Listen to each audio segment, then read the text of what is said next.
আজকে আমরা amino acid নিয়ে আলোচনা করব। অ্যামিনো অ্যাসিড, তো আমরা নাম থেকে একটু চিন্তা করি। দেখো অ্যামিনো অ্যাসিড, তো এখানে অ্যামিনো কেন আসলো? এই অ্যামিনো গ্রুপের জন্য। আর অ্যাসিড, অ্যাসিড বলতে আসলে কার্বক্সিলিক অ্যাসিডকে বোঝানো হচ্ছে। কাজে নাম থেকে আমরা বলতে পারি যে অ্যামিনো গ্রুপযুক্ত কার্বক্সিলিক অ্যাসিডকে অ্যামিনো অ্যাসিড বলে। আসলে এরকমই, অ্যামিনো গ্রুপযুক্ত কার্বক্সিলিক অ্যাসিডকে অ্যামিনো অ্যাসিড বলে। যেমন এই দেখো, এটা হচ্ছে একটা কার্বক্সিলিক অ্যাসিড, আর এটা হচ্ছে একটা অ্যামিনো গ্রুপযুক্ত কার্বক্সিলিক অ্যাসিড অর্থাৎ অ্যামিনো অ্যাসিড। এটাকে আমরা এভাবেও বলতে পারি। দেখো এখানে একটা হাইড্রোজেন পরমাণু প্রতিস্থাপিত হয়েছে অ্যামিনো গ্রুপ দ্বারা। কাজে আমরা এভাবেও বলতে পারি যে কার্বক্সিলিক অ্যাসিডের এক বা একাধিক হাইড্রোজেন পরমাণু অ্যামিনো গ্রুপ দ্বারা প্রতিস্থাপিত হয়ে যে জৈব যৌগ তৈরি করে তাকে বলা হয় অ্যামিনো অ্যাসিড। এখন আমরা নামকরণের সময় কি করি? এটা হচ্ছে কার্যকরী মূলকযুক্ত কার্বন, তার সাথে যুক্ত কার্বনকে আমরা বলি আলফা কার্বন, এটাকে আমরা বলি বিটা কার্বন। হ্যাঁ, তো এদিকে যদি আরও কোনো কার্বন থাকে সেটা হচ্ছে গামা কার্বন, আরও কোনো কার্বন থাকলে ডেল্টা কার্বন, এভাবে আমরা বলি। তাহলে যে দেখো এই অ্যামিনো গ্রুপটা এই কার্বনও যুক্ত থাকতে পারে, বিটা কার্বনও যুক্ত থাকতে পারে, গামা কার্বনও থাকতে পারে, আবার ডেল্টা কার্বনও থাকতে পারে। তো যে ক্ষেত্রে অ্যামিনো গ্রুপটা আলফা কার্বনে যুক্ত তাদেরকে আমরা বলি আলফা অ্যামিনো অ্যাসিড, যে ক্ষেত্রে অ্যামিনো গ্রুপটা বিটা কার্বনের সাথে যুক্ত তাদেরকে আমরা বলি বিটা অ্যামিনো অ্যাসিড, গামাতে থাকলে গামা অ্যামিনো অ্যাসিড, এরকম হয়। এখন আমাদের বডিতে যত অ্যামিনো অ্যাসিড আছে যেগুলো প্রোটিন তৈরিতে ব্যবহৃত হয়, সব অ্যামিনো অ্যাসিডের ক্ষেত্রে আলফা কার্বনেই আসলে অ্যামিনো গ্রুপটা যুক্ত থাকে। কাজে আমরা বলতে পারি আমাদের বডির সব প্রোটিন অ্যামিনো অ্যাসিডই হচ্ছে আলফা অ্যামিনো অ্যাসিড।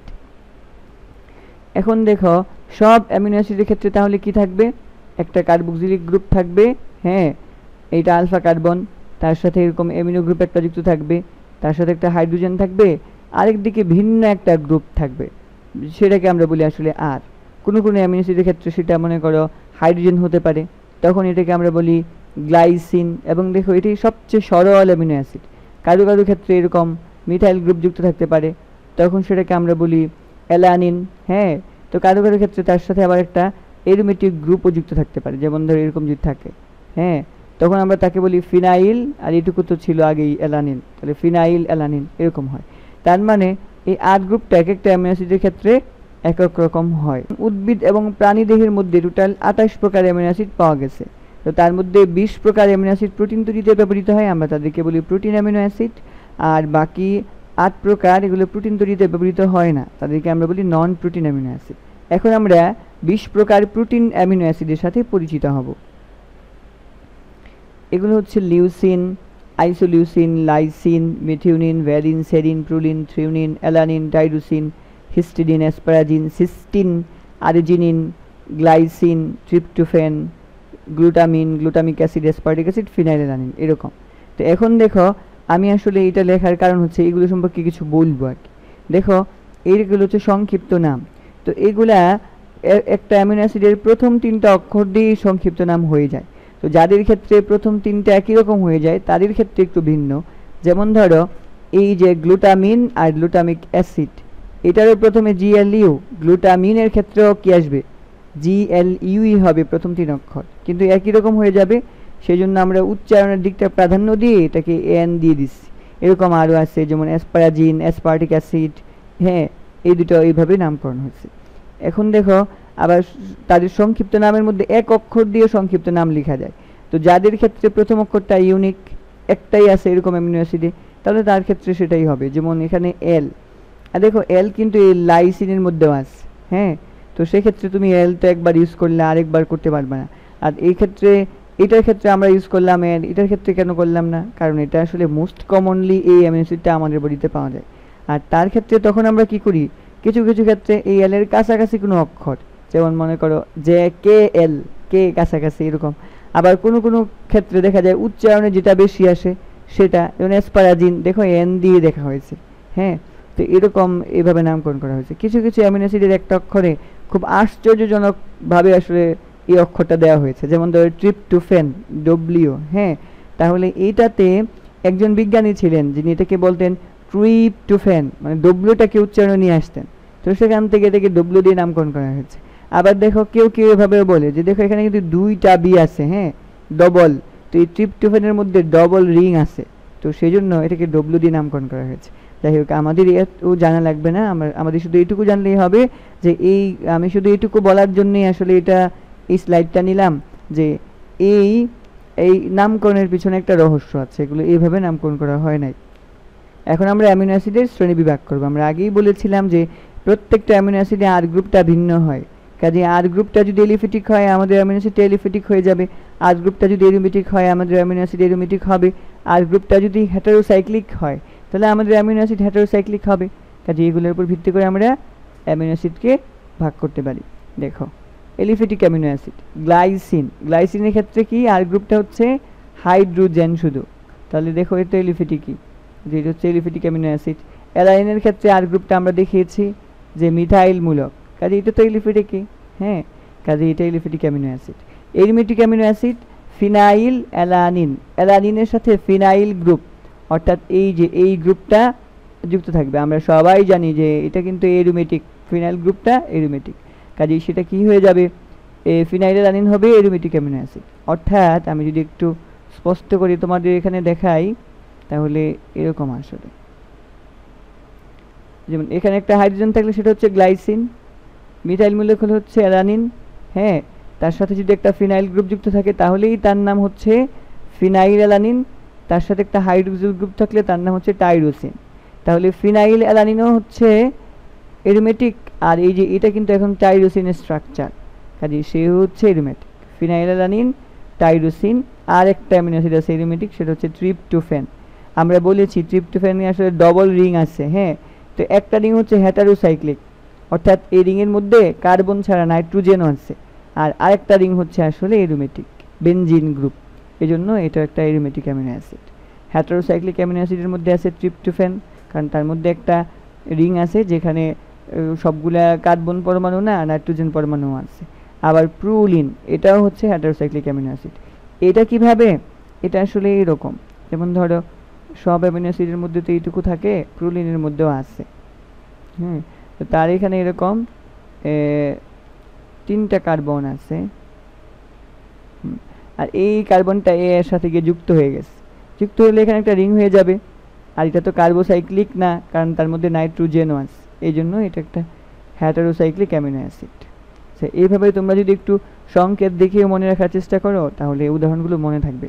এর দেখার জন্য তোমরা এক কাজ করতে পারো, তোমাদের জৈব রসায়ন চ্যাপ্টারে অ্যামিনো অ্যাসিড নিয়ে আলোচনা আছে, হাজারিনাগের বইতে এই স্ট্রাকচারগুলো আছে, তোমরা এমনিতে একটু দেখে নিতে পারো।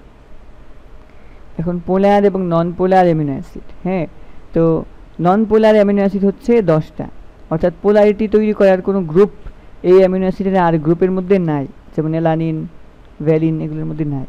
আবার পোলার কিন্তু কোনো চার্জ নাই, এরকম অ্যামিনো অ্যাসিড আছে 5টা, যেমন সেরিন, থ্রিওনিন, টাইরোসিন। তোমরা এই টাইরোসিনের স্ট্রাকচারটা মনে করো, আমি কি বলছিলাম যে ফিনাইল অ্যালানিনের সাথে যদি একটা হাইড্রোক্সিল গ্রুপ যুক্ত হয় তাহলে সেটাকে আমরা বলতেছি টাইরোসিন, মানে এর মধ্যে হাইড্রোক্সিল গ্রুপ আছে, তার মধ্যে থ্রিওনিনের মধ্যেও হাইড্রোক্সিল গ্রুপ আছে, সেরিনের মধ্যেও হাইড্রোক্সিল গ্রুপ আছে, কাজেই সেগুলো তো পোলারিটি তৈরি করতে পারে, কিন্তু এগুলো তো বিয়োজিত হয় না, কাজেই কোনো চার্জ তৈরি হবে না।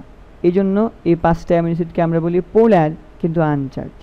এখন আসো কিছু অ্যামিনো অ্যাসিড আছে পোলার নেগেটিভ, আর কিছু আছে পোলার পজিটিভ। এটা কিভাবে হলো, তো দেখো সব অ্যামিনো অ্যাসিডই কিন্তু অ্যাসিড, কিন্তু কারো নামের পেছনে কিন্তু অ্যাসিড শব্দটা নাই, শুধু গ্লুটামিক অ্যাসিড, অ্যাসপার্টিক অ্যাসিড, এই দুইটার নামের শেষেই কিন্তু অ্যাসিড শব্দটা আছে। কেন জানো, কারণ সব অ্যামিনো অ্যাসিডে যে একটা কার্বক্সিলিক গ্রুপ থাকবে, একটা অ্যামিনো গ্রুপ থাকবে এরকমটা আসলে না। কিছু কিছু অ্যামিনো অ্যাসিডের মধ্যে একটা কার্বক্সিলিক গ্রুপ, 2টা অ্যামিনো গ্রুপ, কিছু কিছু অ্যামিনো অ্যাসিডের ক্ষেত্রে একটা অ্যামিনো গ্রুপ, 2টা কার্বক্সিলিক গ্রুপ, এরকম আছে। তো এই যে এই 2টা অ্যামিনো অ্যাসিডের ক্ষেত্রে 2টা কার্বক্সিলিক গ্রুপ আছে, একটা কার্বক্সিলিক গ্রুপ তো থাকে, আর একটা থাকে তাদের আর গ্রুপের মধ্যে। এখন দেখো আর গ্রুপের মধ্যে কারো যদি কার্বক্সিলিক অ্যাসিড থাকে তাহলে সেও তো বিয়োজিত হবে, তো সে যদি বিয়োজিত হয়ে যায় তাহলে তো সে নেগেটিভ হবে। তো এই জন্য এই গ্লুটামিক অ্যাসিড আর অ্যাসপার্টিক হচ্ছে পোলার এবং নেগেটিভ। আর এই যে দেখো পোলার পজিটিভ চার্জ আছে লাইসিন, হিস্টিডিন, এগুলোর মধ্যে, কারণ এগুলোর মধ্যে আর গ্রুপে অ্যামিনো গ্রুপ আছে, আর এর মধ্যে অ্যামিনো মূলক আছে। অ্যামিনো মূলক তাদের মধ্যে দুইটা করে আছে, একটা তো সাধারণ গঠনে আছে আর একটা আর গ্রুপের মধ্যেও আছে। এখানে মুক্তজ ইলেকট্রন আছে, সে আরেকটা প্রোটন গ্রহণ করবে, তখন সে পজিটিভ চার্জে চার্জিত হয়ে যাবে। তো এই জন্য এটা তো পোলারিটিও শো করবে, পোলারও, এবং সে পজিটিভ চার্জযুক্ত। এগুলাকে আমরা এই দেখো যাদের মধ্যে কার্বক্সিলিক অ্যাসিড গ্রুপ বেশি তো তাদেরকে আমরা বলি অ্যাসিডিক অ্যামিনো অ্যাসিড, যেমন গ্লুটামিক অ্যাসিড, অ্যাসপার্টিক অ্যাসিড, আর এদেরকে আমরা বলি ক্ষারীয় অ্যামিনো অ্যাসিড। আর একটা আছে আর্জিনিন, এই তিনটাই আছে। তো ক্ষারীয় অ্যামিনো অ্যাসিড যে সকল প্রোটিনে থাকবে সেখানে সেটা কিন্তু পজিটিভ চার্জযুক্ত হবে। তো আমাদের ডিএনএ চার্জ কেমন? নেগেটিভ। তো সেই জন্য ডিএনএর সাথে যে প্রোটিন থাকে সেখানে এই পজিটিভ চার্জযুক্ত অ্যামিনো অ্যাসিড বেশি থাকে। তোমরা দেখবা আর্জিনিন, লাইসিন, হিস্টিডিন এগুলো বেশি থাকে যাতে করে বাইন্ড করতে পারে। আচ্ছা, তার মানে তুমি বুঝতেছো যে এগুলো তুমি যদি বুঝে পড়ো তাহলে তুমি আসলে অনেক কিছু চিন্তা করতে পারবা। আর অবশ্যই মনে রাখার জন্য সবসময় আসলে চিন্তা করা জরুরি, বুঝে পড়া জরুরি। এখন আমরা খাদ্যে উপস্থিতির ভিত্তিতে অ্যামিনো অ্যাসিডকে শ্রেণী বিভাগ করব। কিছু কিছু অ্যামিনো অ্যাসিড আছে যেগুলো আমাদের বডিতে তৈরি হয় না, কিন্তু আমাদের বডিতে তো প্রোটিন তৈরি করা লাগবে, তার জন্য তো অ্যামিনো অ্যাসিড লাগবে। তো সেজন্য তাকে অবশ্যই আমাদেরকে খেতে হবে। হ্যাঁ, তো যে সকল অ্যামিনো অ্যাসিড আমাদের বডিতে তৈরি হয় না সেজন্য আমাদেরকে অবশ্যই খেতে হবে। হ্যাঁ, তাদেরকে আমরা বলি এসেনশিয়াল বা অত্যাবশ্যকীয় অ্যামিনো অ্যাসিড। আর যে সকল অ্যামিনো অ্যাসিডগুলো বিভিন্ন বিক্রিয়ার মাধ্যমে আমাদের বডিতে তৈরি হতে পারে, কাজে আমাদের বডির প্রোটিন তৈরির চাহিদা মেটানোর জন্য খেতে হবে এরকমটা না, তাদেরকে আমরা বলি অনত্যাবশ্যকীয় অ্যামিনো অ্যাসিড। তো অত্যাবশ্যকীয় অ্যামিনো অ্যাসিড হচ্ছে 8টা। হ্যাঁ, এগুলোকে আমরা মনে রাখি। দেখো এমটিবি টিল দিয়ে, এখানে এম দিয়ে হয় মিথিওনিন, টি দিয়ে দেখো 3টা অ্যামিনো অ্যাসিড হয়, একটা হচ্ছে টাইরোসিন, একটা হচ্ছে ট্রিপটোফ্যান, একটা হচ্ছে থ্রিওনিন। মনে রাখবা এই টাইরোসিন এটা কিন্তু এসেনশিয়াল না, কারণ আমরা দেখেছি যে ফিনাইল অ্যালানিনের সাথে হাইড্রোক্সিল গ্রুপ যুক্ত হলেই কি হয়? টাইরোসিন হয়ে যায়। এই দেখো ফিনাইল অ্যালানিন কিন্তু অত্যাবশ্যকীয়, কাজে এটা থাকলেই টাইরোসিন চলে আসবে।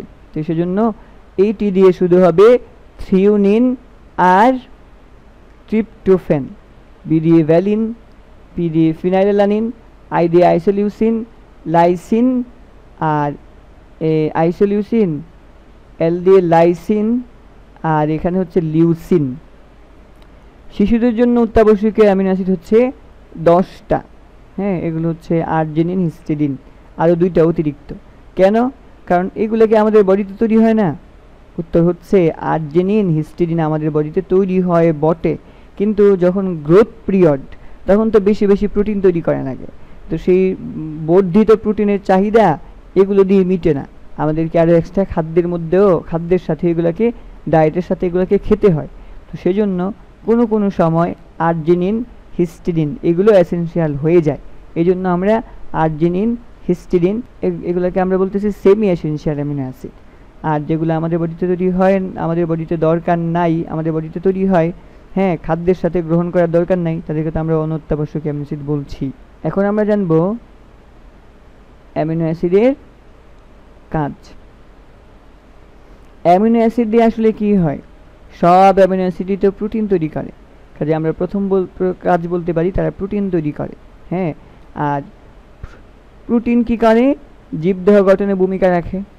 আবার কিছু অ্যামিনো অ্যাসিড থেকে ভিটামিন তৈরি হয়, যেমন আমাদের যে তোমার ট্রিপটোফ্যান আছে, ট্রিপটোফ্যান থেকে নায়াসিন তৈরি হয়, যেটা একটা ভিটামিন বি কমপ্লেক্স। আবার অ্যামিনো অ্যাসিড থেকেই তো এনজাইম তৈরি হয়, কারণ এনজাইমই তো প্রোটিন। আবার হরমোন তো প্রোটিন, ম্যাক্সিমাম হরমোনই হচ্ছে প্রোটিন, সব না। যেমন স্টেরয়েড হরমোন কিছু আছে, এগুলো কিন্তু লিপিড। তো এগুলো ছাড়া বাকি সবগুলাই প্রোটিন, কাজে আমরা বলতে পারি হরমোনও তো অ্যামিনো অ্যাসিড দিয়ে তৈরি হয়। অ্যান্টিবডিও প্রোটিন, কাজে অ্যান্টিবডিও অ্যামিনো অ্যাসিড দিয়ে তৈরি হয়। আচ্ছা, আবার এই দেখো ভিটামিন, তারপরে অ্যান্টিবডি, এগুলো তো অ্যামিনো অ্যাসিড দিয়েই তৈরি হয়। আর এগুলো কিন্তু আমাদের রোগ প্রতিরোধ ক্ষমতা বাড়ায়, কাজে আমরা বলতে পারি অ্যামিনো অ্যাসিডের আরেকটা কাজ হচ্ছে রোগ প্রতিরোধ ক্ষমতা বাড়ায়। এই সবগুলো কিন্তু মোটামুটি একই রকম। আচ্ছা, এখন এগুলো তো গেল প্রোটিন অ্যামিনো অ্যাসিডের কাজ নিয়ে আমরা পড়লাম। এখন কিছু কিছু অ্যামিনো অ্যাসিড, যেমন ধরো অর্নিথিন, এটা আমাদের দেহে ইউরিয়া সংশ্লেষণে সাহায্য করে। আবার অ্যামিনো অ্যাসিড দেহের পিএইচ নিয়ন্ত্রণে সাহায্য করে। এইটা কিভাবে, এই ব্যাপারটা কিন্তু খুব ইন্টারেস্টিং। এই ধরো এটা হচ্ছে একটা অ্যামিনো অ্যাসিড, হ্যাঁ, তো তার এখানে আছে আর গ্রুপ। একটু খেয়াল করো যে এই অ্যামিনো অ্যাসিডের মধ্যে কার্বক্সিলিক অ্যাসিড গ্রুপও আছে, আবার অ্যামিনো গ্রুপ আছে। এটা কি অ্যাসিডিক, এটা কি ক্ষারীয়। তাহলে একটা অ্যামিনো অ্যাসিডের মধ্যে অ্যাসিডিক গ্রুপও আছে, আবার ক্ষারীয় গ্রুপও আছে। এখন সে কোনটা হিসাবে আচরণ করবে? সে কি অ্যাসিড হিসাবে আচরণ করবে নাকি ক্ষার হিসাবে আচরণ করবে? এইটা খুবই ইন্টারেস্টিং। এটা হচ্ছে যে এমন একটা পিএইচ আছে যখন সে অ্যাসিড এবং ক্ষার দুইটা হিসাবেই আচরণ করবে, সেটাকে আমরা বলি আইসোইলেকট্রিক পিএইচ। ধরো এই অ্যামিনো অ্যাসিডের ক্ষেত্রে আইসোইলেকট্রিক পিএইচ হচ্ছে 7.5 মনে করো। তাহলে তখন সে কি করবে? অ্যাসিড হিসাবেও কাজ করবে, আবার ক্ষার হিসাবেও কাজ করবে। অর্থাৎ সে তার এই হাইড্রোপ্রোটনটাকে দিয়ে দিবে, দিয়ে নেগেটিভ চার্জ হয়ে যাবে, আবার সে আরেকটা প্রোটন এক্সট্রা গ্রহণ করে পজিটিভ চার্জও হয়ে যাবে। অর্থাৎ সে অ্যাসিড হিসাবেও কাজ করলো, আবার যেহেতু প্রোটন গ্রহণ করলো কাজেই ক্ষার হিসাবেও কাজ করলো। এই যে এই যে স্টেজটা, এইটাকে আমরা বলি জুইটার আয়ন বা বাইপোলার আয়ন বা হাইব্রিড আয়ন, কারণ সে তখন নিউট্রাল, তার এখানে নেগেটিভ চার্জও আছে আবার পজিটিভ চার্জও আছে। এখন তুমি যদি এই পিএইচটা নিচে নিয়ে যাও, হ্যাঁ, মনে করো 6 পিএইচ বিশিষ্ট একটা দ্রবণে এই অ্যামিনো অ্যাসিডটাকে নিয়ে যাও, তখন তার জন্য এই পিএইচটা হচ্ছে আসলে অ্যাসিডিক। 7.5 নিউট্রাল হলে তার নিচে তো অ্যাসিডিক, এই পিএইচটা অ্যাসিডিক, তখন সে কিন্তু ক্ষার হিসাবে কাজ করবে, কারণ সে ক্ষার হিসাবে কাজ করবে। আবার তুমি যদি এই পিএইচের চেয়ে বেশি, মনে করো 8 পিএইচ বিশিষ্ট একটা দ্রবণে এই অ্যামিনো অ্যাসিডটাকে নিয়ে যাও, তাহলে এই স্টেজটা তার জন্য হচ্ছে ক্ষারীয়, এই জন্য সে অ্যাসিড হিসাবে কাজ করবে। অর্থাৎ সে পিএইচ আসলে পিএইচ চেঞ্জটাকে সে প্রিভেন্ট করে। যখন দেখা যায় এক জায়গায় পিএইচ বেশি, ক্ষারীয় পরিবেশ, তখন সে অ্যাসিড হিসাবে কাজ করে। আবার দেখা যায় পিএইচ কম, অ্যাসিডিক দ্রবণ, তখন সে ক্ষার হিসাবে কাজ করে। তো এইভাবে সে আসলে বাফারিং অ্যাকশন, তার এইভাবে সে আসলে বাফার হিসেবে কাজ করতে পারে এবং পিএইচ নিয়ন্ত্রণে সাহায্য করে। আরও কাজ আছে অ্যামিনো অ্যাসিডের। চুল এবং চোখের কোরাকট স্তর কালো কেন? কারণ সেখানে মেলানিন থাকে, এই জন্য আসলে কালো। আর মেলানিন কি দিয়ে তৈরি হয় জানো? টাইরোসিন দিয়ে, সেটাও তো অ্যামিনো অ্যাসিড। কাজে আমরা বলতে পারি চুল এবং চোখের কোরাকট স্তরে মেলানিন রঞ্জক যে আছে সেটা তৈরিতেও অ্যামিনো অ্যাসিড লাগে। This is all about amino acid. Thank you all.